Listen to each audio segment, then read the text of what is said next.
ఢిల్లీలో ఎన్నికల సంఘాన్ని కలిశాక ఎన్డీఏ కూటమి నేతలు మాట్లాడుతున్నారు. ఇప్పుడు ఆ లైవ్ చూద్దాం. At the behest of the Honorable Chief Minister Y.S. Jagan Mohan Reddy and partially acting and registering false cases against the only opposition leaders and harassing them. That's why we brought all the things to the notice of the Election Commission.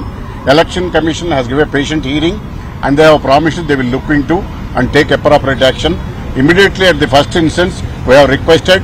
There are long pending issues with regard to the transfer of Chief Secretary, DGP, Intelligence CIG and other officers. They have promised they looked into. The Commission also has expressed there are a lot of complaints the Election Commission has been receiving from the Andhra Pradesh only. It shows the gravity of the situation prevailing in the state of Andhra Pradesh. Ultimately, we hope and we wish that the Election Commission will take steps immediately. Thank you. Thank you.